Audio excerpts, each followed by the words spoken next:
کوئٹہ میں بلوچ راجمچی کے جلسے کو روکنے اور شرکاء پر تشدد کے خلاف 3 دنوں سے بلوچ یکجہتی کمیٹی کی جانب سے سریاب روڈ پر بلوچستان یونیورسٹی کے مقام پر دھرنا دینے کے بعد بلوچ یکجہتی کمیٹی کی جانب سے سریاب روڈ سے ایک پرہجوم ریلی نکالی گئی، جو کہ بلوچستان اسمبلی سے متصل چوک پر آ کر دھرنے کی صورت اختیار کر گئی۔ سریاب سیشن کورٹ کے وکلاء کی جانب سے بلوچ یکجہتی کمیٹی کی حمایت بھی کی جا رہی ہے اور وکلاء برادری اسمبلی چوک پر جاری دھرنے میں بھی شریک ہیں۔ دھرنے میں بلوچ یکجہتی کمیٹی سے اظہار یکجہتی کے لیے آئے وکیل نے وش نیوز سے بات کرتے ہوئے کہا کہ ان کا ایسا کوئی ڈیمانڈ نہیں ہے جو ہمیں لگے کہ ماورائے عدالت، ماورائے قانون، ماورائے آئین ہے۔ اول تو یہ کہ بلوچ ہونے کی حیثیت سے، یہاں کے شہری ہونے کی حیثیت سے، باشندے ہونے کی حیثیت سے، بلوچ ہو یا غیر بلوچ، کوئی بھی باشعور انسان، چاہے صحافی ہو، چاہے وکیل ہو، چاہے ہیومن رائٹ ایکٹیوسٹ ہو، ڈیفینڈر ہو، وہ ان کے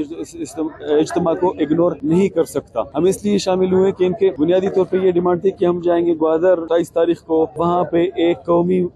راجی مچی یعنی نیشنل گیدرنگ کریں گے، جو زیادہ سے زیادہ 4 سے 5 گھنٹے پر محیط ہوگا۔ اس کے بعد آ جائیں گے، پورے بلوچستان نہیں، پورے پاکستان سے لوگ جا رہے تھے، اس میں شامل ہو رہے تھے، جو سمجھیں کہ ایسی کوئی پالیسی بنی ہے جو استحصال زدہ ہے، عوام کے خلاف ہے۔ اب جیسے اسلام آباد میں 1-2 دھرنے جاری ہیں، تو اسی طرح انہوں نے یہ سمجھا کہ ہم یہاں کے شہری ہیں، آئین اور قانون کے تحت جو رائٹس باقیوں کو ملے ہیں وہ ہمیں بھی ملے ہوں گے۔ پارٹی کو احتجاج کرنا تھا، روڈ بلاک کرنا تھا، پہیہ جام کرنا تھا، شٹر ڈاؤن کرنی تھی، لیکن سرکار نے روڈ بلاک کیا ہوا ہے، پہیہ جام کیا ہوا ہے، شٹر ڈاؤن کیا ہوا ہے، انٹرنیٹ بند کیا ہے، اور اس کے علاوہ پہلی دفعہ ہم دیکھ رہے ہیں لوگوں کو مار کر زخمی کر رہا ہے، شدید قسم کے ان کو چوٹیں آئی ہیں اور ہاسپٹل پہنچنے نہیں دیا جا رہا، ان کو احتجاج کرنے نہیں دیا جا رہا، سڑکیں انہوں نے بلاک کی ہے، لوگوں کو ان کے گھر جانے نہیں دیا جا رہا، اور ہوٹلوں کو کہا جا رہا ہے کہ جن کو کھانے نہ دیں، کھانے پینے کی اشیاء مہیا نہ کریں، ہاسپٹل میں ڈاکٹروں کو کہا جا رہا ہے کہ ان کی علاج نہ کریں۔ یہ اس احتجاج کو دنیا میں کہیں نہیں ہوا ہے۔ اس موقع پر بلوچ یکجہتی کمیٹی کے ایک کارکن نے اپنے مطالبات سے آگاہ کرتے ہوئے وش نیوز کو بتایا کہ 27 کو ہم لوگ یہاں سے نکلے تھے راجی مچی کے لیے، جب مسنگ میں ہم پہ اسٹریٹ فائرنگ اور لاٹھی چارج ہوا تھا، تو اس کے بعد فاریاب کے ہمارے بھائیوں نے اور باقی جو ہمارے بھائی تھے اور بہن تھے، انہوں نے 28 کو میرے خیال سے فاریاب سے دھرنا دیا۔ 28 کی رات کو پولیس اور ایف سی آیا اور انہوں نے وہاں کے جو اسٹوڈنٹس تھے سب کو مارا،